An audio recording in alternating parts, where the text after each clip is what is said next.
Hello, welcome back. Congratulations, you are in section 6. In this section, we're going to learn about exception handling. Exceptions are situations where something bad is happening in the code, right? The program is going to error out. So you can handle exceptions or find the problem and fix it, right? So let's go ahead and create our new project for this section. We'll name it section 6 and we're going to create a new class. So right click on source. We're going to name it exceptions test, and obviously we have to create a package as well, com.java.tut.section6. Let's go ahead and create the main method as well. Hit finish. So there are two major types of exceptions in Java. One is called checked exception, the other is unchecked exception. Let's learn about checked exceptions, right? So there is a class in Java that lets you read a file, right? Any flat file, a text file or something that you have locally. It's called a file reader. If you hit Control Space, Eclipse will import it for you. So we've seen packages and import statements before. So just like we've seen java.lang package, there is a java.io package that comes with Java, which happens to have a class called file reader. It says convenience class for reading character files, right? That's what this text says. So we can use file reader to read a file, but the goal of this exercise is not to read a file. We're trying to see or learn about checked exceptions. So let's go ahead and create a new object, file. There is a constructor for file reader, which would be new file reader, and it expects the name of the file, right? Let's just go ahead and say test.txt. We'll end with a semicolon. We have an error. Let's see what it says. It says unhandled exception, file not found exception. So what this means is for file reader, if you give a file name that doesn't exist, right, there is a chance that the program will fail, right? So file reader has been coded in such a way that file not found exception is a checked exception that can be thrown, so we cannot successfully compile this program until we somehow handle it, right? Because if we were to run this program where that test.txt doesn't exist, it's an error condition. The program would not know what to do. So there is a checked exception of file not found exception that we have to handle, right? How do we handle it? So obviously, when we give the file name and the program runs, that's when we would find out whether the file, exists or not. The program would find out, and it's going to error out. If you see the two options that are given here, there are add throws declaration and surround with try catch. We're going to learn this first. So if you go ahead and click it, I'm going to delete this to do code. So what's happening here? This is the statement that we tried, right? I mean, that we entered. There is a try added here. This is the try block, right? So anything that is entered in the try block, the program is going to try to execute, right? It's going to try to run that code. So that's the try block. And then we have a catch block. So the whole thing is called try catch block, right? So what we're telling Java is, hey, try to run this code. If you get an exception called file not found exception, catch it, right? Why would we catch it? So if we catch it or if we handle it this way, then the program can run whatever is in the catch block and still continue executing. For example, I can have a statement here, system.out.println done, right? So if I don't catch it or handle it, obviously I cannot execute it. But another thing is the program is going to error out there, right? Just fail right there. It cannot even proceed. But if I do a try catch and handle it, what Java is going to do is try to open the file, and let's say test.txt doesn't exist. It's going to come in here and then print the stack trace, but then continue executing. Let's go and run it to see how it behaves. So we'll right click and do a run as Java application. As you can see, we have a stack trace. This is what is called a stack trace. What happened here is it tried to run main, right? From there, we are calling file reader. So it went there, which is calling here, right? So it's a stack of methods, right, that tried to execute but could not execute because the file does not exist. So this is what called a stack trace error is, right?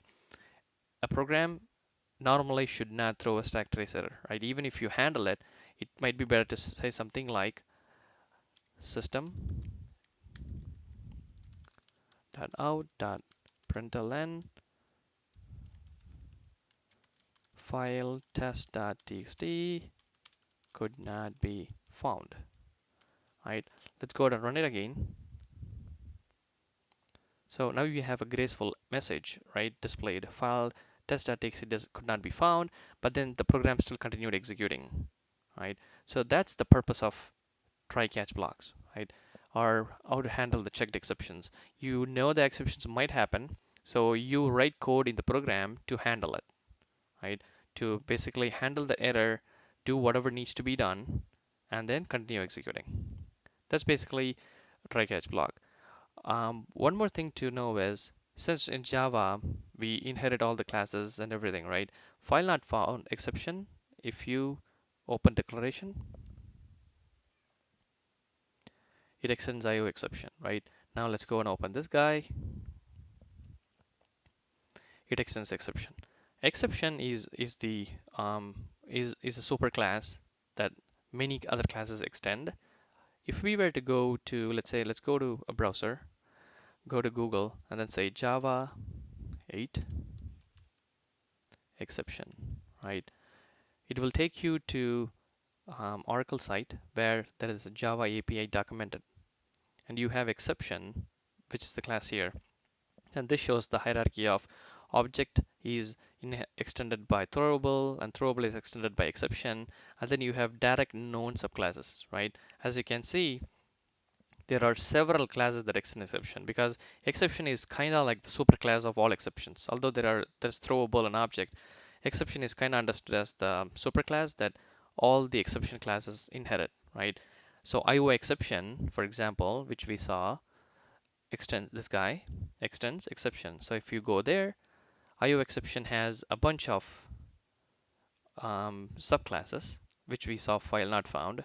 So that's the exception hierarchy, right? So all these are checked exceptions. Now, going back here to the code, let's go to exceptions test.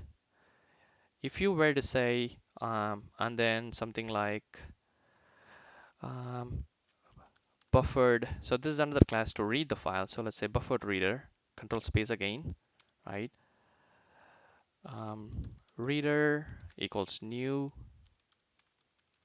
buffered reader of, we have to give the file reader. So that's the syntax. As you look through the API I shown here, right, for different classes, you would know what are the options available. I just happen to know the buffered reader one. So buffered reader has a constructor that needs an input of file, right, or file reader. So file, that's good. And then now we can say reader dot read line, which reads line, and then this is what I was expecting, but let's try to print it first. So what reader.readLine does is read a line, and then we're trying to display it. But what I was going to try to show is, now readLine has unhandled exception type IO exception. So just like how this one had file not found, this one has IO exception, right? We have to handle it somehow. So what you can do is catch IO exception, then say IOEX, and then say system.out.println or sysout, control space, cannot read file. So the reason we wanted to do it is because the catch can be stacked as well, right? You can add a bunch of catches, because you could have different code in the try block, right? Each of them could be throwing different exceptions, which means you need to have a bunch of catch blocks to catch them all. Now, one thing to remember is, since all these are classes and subclasses, right? You need to make sure the superclass is always at the end and not at the beginning, because we learned polymorphism, right? Where a superclass variable can actually point to a subclass's object, right? Now, if you add, sorry about that. Now, if you add,